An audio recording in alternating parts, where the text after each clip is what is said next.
I lay there, eyes fixed on the ceiling, my body still thrumming with sensation. But the ache inside me remained. Nathan was beside me, his breath slowing, his body relaxed, satisfied. He thought he had given me what I needed. He was wrong. I turned to him, trailing my fingers down his chest, feeling the tension that still lingered beneath the skin. His smirk was lazy, amused. He thought he had me figured out. I leaned in, my lips brushing against his ear. I think you should text your friends. His body stiffened for just a moment. Then, amusement flickered in his eyes, followed by a quiet chuckle. He reached for his phone. Tap, tap, message sent. Now all I had to do was wait. The ice in my glass had melted, condensation pooling beneath it. Around me, the murmur of conversation drifted through the air, distant, unimportant. My body was here, but my mind was still tangled in last night. I hadn't meant to find it. I had been searching for something to push me over the edge, something rougher, something real. But the usual slow, choreographed encounters left me restless. My fingers hovered over the screen, unsatisfied, on the verge of giving up. And then I saw it. A woman, surrounded. 5 men. Hands gripping, mouths claiming, bodies pressing against her from every direction. There was no hesitation, no restraint. Just pure, unfiltered pleasure. A sharp pulse of heat surged through me. Before I could think, I clicked. From the moment the video started, I was gone. She trembled beneath them, gasping, breaking apart as they moved her like she belonged to them. No pause, no mercy, just more. They filled her completely, again and again, until she was shaking, undone, barely able to breathe. I had never seen anything like it. I had never felt anything like it. Pleasure tore through me so suddenly, so violently, that my body shook. My breath caught. My mind blanked as waves crashed over me, one after another, leaving me wrecked. And yet, it wasn't enough. Hours later, my body still remembered. My thighs pressed together beneath the bar stool, the ache still there, humming under my skin. The video had ended, but the hunger hadn't. I wanted to know. I wanted to feel what she had felt. Exhaling, I tightened my grip on my glass. And then I saw them. They hadn't noticed me yet, but I saw them. 4 men seated together, relaxed, at ease, drinks in hand, conversation effortless. One leaned back, tattoos creeping past the edges of his sleeves. Another had a smirk that spoke of quiet control, his dark eyes scanning the room, amused. I hadn't meant to listen, but then I heard them. Most women say they want something wild, one mused. But when it's real, they hesitate. You can't blame them, another replied. Most don't even know what they really want. That's why they need be shown. A low chuckle, the clink of glasses. Heat curled deep in my stomach. My fingers tightened around my drink. They weren't talking about me, but it felt like they were. I lifted my glass, took a slow sip, letting my movements speak for me. One of them noticed. Nathan, his gaze flicked to me and held. The corner of his mouth curved into something dangerous. I didn't look away. Nathan stood, stretching slightly before picking up his drink. His movements were easy, unhurried, but his intent was unmistakable. He was coming to me. Up close, he was sharper. A strong jaw, dark eyes filled with amusement. Confidence dripped from him, effortless and undeniable. He took a slow sip of his drink, then turned toward me like I was something interesting, but not unexpected. You were listening, he said smoothly. I ran a finger along the rim of my glass, tilting my head slightly. Hard not to. His smirk deepened. He took another sip, watching me over the rim of his glass. And did you agree with what you heard? I met his gaze, unwavering. Maybe. Something shifted in his expression. The amusement remained, but something else settled beneath it. A challenge. He set his glass down, turning his full attention to me, his fingers drumming lightly against the bar. I live upstairs, I said simply. Nathan exhaled a quiet laugh, shaking his head slightly, like he was impressed. You don't waste time. Neither do you. That was all he needed. Finishing the last of his drink, he set the empty glass down with finality. then nodded toward the door. Lead the way. The elevator ride was thick with unspoken tension. Nathan stood close, his presence heavy. Neither of us spoke. There was no need. By the time we reached my apartment, my hands were steady, but my pulse wasn't. I pushed the door open, stepping inside. Before I could turn, he was already there. His hand pressed against the door, closing behind him, trapping me between the wood and his body. His breath was warm against my neck, and when I turned, his mouth met mine.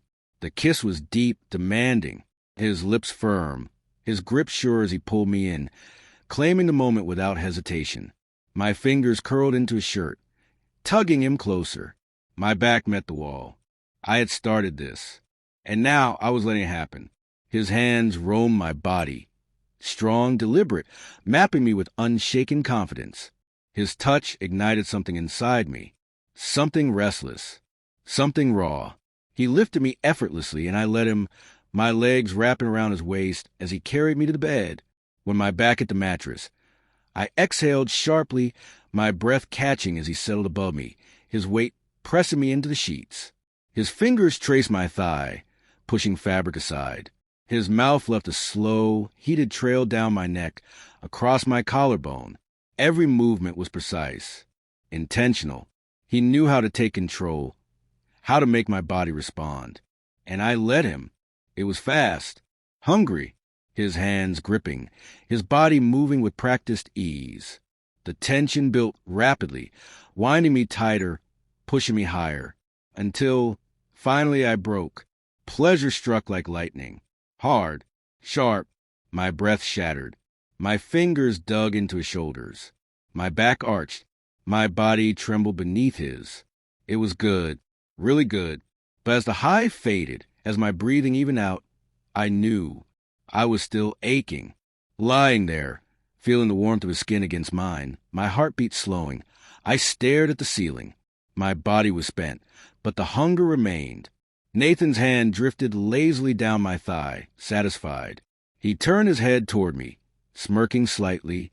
Did that satisfy your curiosity? I met his gaze, lips parted, my pulse still unsteady. I didn't have to answer. We both already knew, not even close. The air was warm, thick with the scent of skin and sweat. Nathan lay beside me, his breathing slow, his body relaxed. But I wasn't satisfied. I could still feel the ache, the hunger that hadn't faded. My body was spent, yet something deeper inside me still burned. I turned to Nathan, my fingers trailing down his chest, feeling the way his muscles tensed beneath my touch. His lips curled into a smirk, eyes half-lidded, already knowing. Already, he teased. I leaned in, my lips brushing near his ear. I think you should text your friends. His smirk faltered, just for a second, then amusement flickered in his gaze. Realization, understanding, interest. You're serious, he murmured. I met his stare, unwavering. Do I look like I'm joking? Nathan let out a quiet chuckle, shaking his head as he reached for his phone. A few taps against the screen. A message sent. He set the phone down, turning back to me, his smirk sharper now. His fingers traced a slow line up my arm, his voice low. You have no idea what you just asked for. I stretched beside him, exhaling slowly, anticipation curling deep in my stomach. Now all I had to do was wait. The knock at the door sent a pulse through my body, sharp and electric. I moved before I could think, my skin still hot, my breath still uneven from Nathan, but none of it had been enough. Not yet. I had only just opened the door when they stepped inside. 3 men moving through my space with the quiet confidence of those who knew they belonged. The air thickened instantly. They weren't hesitant. They weren't uncertain. They knew why they were here. And so did I. Nathan leaned against the wall, watching with an easy smirk, arms crossed over his chest like he'd been waiting for this moment all along. Before the door had even fully closed, hands were on me, one behind me, large, firm, gripping my waist, pulling me back against solid heat. A presence that anchored me, caging me in without a word. His touch wasn't tentative. It knew how to hold, how to claim. His breath brushed the side of my neck, slow, teasing, sending a shiver down my spine. Another was in front of me, his gaze dark, hungry, filled with quiet amusement as he tilted my chin up. His fingers traced the line of my jaw before his mouth found mine. The kiss deep, slow, full of intent. I felt it everywhere, heat curling low in my stomach, sparking beneath my skin.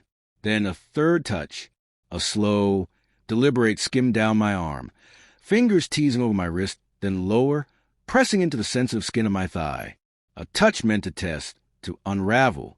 I was surrounded, pushed, pulled, guided. Each of them had a role. One stole my breath, teasing my lips, swallowing my gasp before they could escape. One kept me grounded, holding me in place, ensuring I had nowhere to go. One tested me, his fingers learning every twitch, every tremor, every place that made my body tense with need. They moved together effortlessly, without hesitation. And I let them. I didn't know how long it lasted, seconds, minutes, an eternity. By the time I collapsed against them, I was trembling, breathless, spent. Nathan's voice cut through the haze, his tone dripping with amusement. That what you were looking for?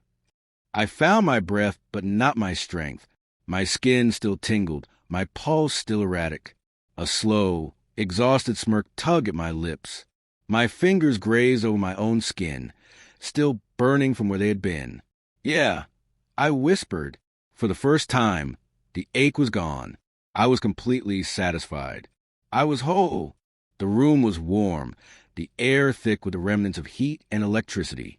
My body felt weightless, my breath slow. The hunger that had driven me was gone, leaving only a quiet sense of fulfillment in its wake. Beside me, Nathan smirked, his voice low. What now? I let out a slow breath, a satisfied, almost wistful smile tugging at my lips. I guess we'll see. And for the first time, I wasn't searching. Be honest. If you were in my place, would you have done the same? Or would you have played it safe? I know some of you have stories of your own. Tell me in the comments. I'm waiting. And if you enjoyed this, don't forget to like, subscribe, and turn on notifications. Trust me, you won't want to be left out. See you soon.